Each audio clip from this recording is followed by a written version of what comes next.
Eh, sabunin ko muna nga. Ito, Urban, linis na linis to.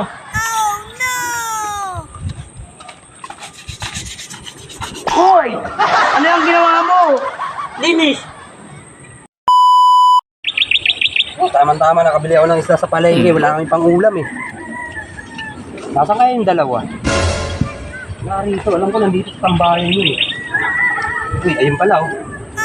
Kitang kita, ayun oh. Ayun oh. Yung dalawa. Kita ano? Tara. Kita natin. Uy! Kanina pa kayo dyan? Oo. Ginagawa nyo? Wala kayong ginagawa? Tama-tama, nakabili ako ng isda. Ilinisan nyo lang. Yan lang, antayin nyo ako dyan. Dito ka, dito ka, dito ka. Yan. Sige. Ito, linis na. Aanuhin nyo na lang yung Kaliskis! kakaliskisan nyo. Aanuhin nyo na maigi ah. Oo. Ha? Kailangan, gusto ko yung malinis na malinis. Oo, malinis yan pag mo. Oo, kailangan yan. Kailangan malinis na malinis to ha. Aalis pa ako, pupunta pa ako ng palengke. At Bibili pa ako ng ano, ng gulay. Hindi ako nakabili ng gulay eh. Kailangan pagdating ko siguro mga 1 oras. Sige, isang oras ka mamamalengke? Oo. Grabe Para- naman malengke yan. Kailangan linis na linis to ha. Oo. Ano sa bang bibili mo dyan? Mga gulay para, hindi, isa lang kasi to para magkasya sa atin. Oo, yung gulay. Kasi natin, isa. Kasya na yan, may puputol-putol na yan mamaya oh. Ah. Kailangan malinis na malinis to, tapos kakaliskisan nyo. Kasi hindi ko napakaliskisan eh. Oh. Ang bala ko dapat dito, inihaw. Inihaw na lang dapat. Oo, inihaw eh. Ilan tayo? 3. Oh, tama-tama, linisan nyo ha. Oo. Yung malinis na malinis ha. Oo, malinis na malinis Ah. yung pagdating mo. Sige, alis muna ako ha. Pupunta po ang palengke.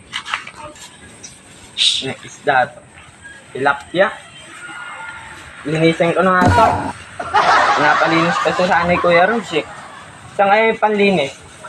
Ayun, yung sabon pati yung brush.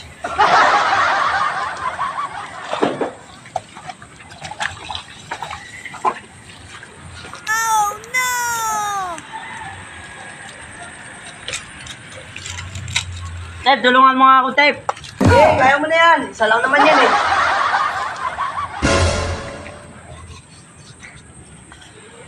Linisan eh.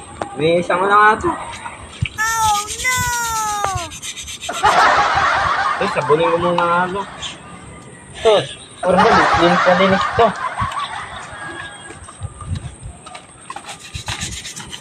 Hoy! Ano yung ginawa mo?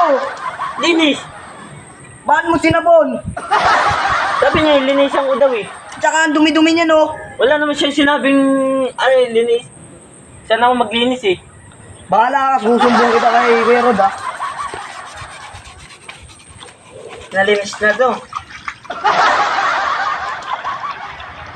Hoy! Anong Ano? ginawa mo? Nilagyan mo pa ng ribbon no?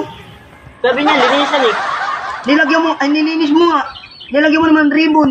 Bahala ka, yari ka kay Kuya Rod, susumbong kita.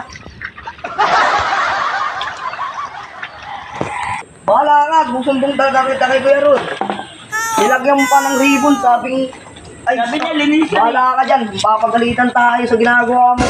Bahala ka, sumbong kita. A few moments later. A few inches later. Init sa palengke, di ako nakabili ng mga gulay. Ang daming tao. Magpapasko na kasi. Oh, Kuya Rod, Oh, bakit? nilinisan mo yung isda, sa marumi naman. Ang bihira talagang tao yun. Wala ka talagang ginawang matino. Saka nilagyan pa ng ribbon. Hoy! Ang ginawa mo? Linisan. Ang bihira ka talaga. Tara! Ayun, nabili mo daw. Wala, hindi ako nakabili. Ang daming tao. Dambila.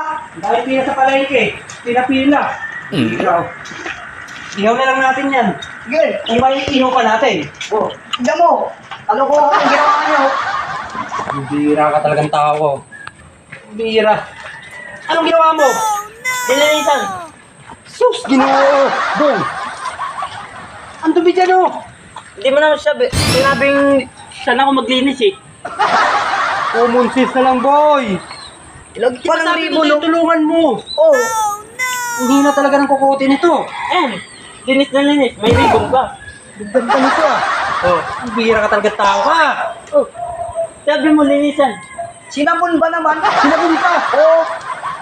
Binilas mo pa. Sabi mo kasi linisan eh. Ano yan? Hindi mo tinulungan. Sabi niya, ngayon na daw eh.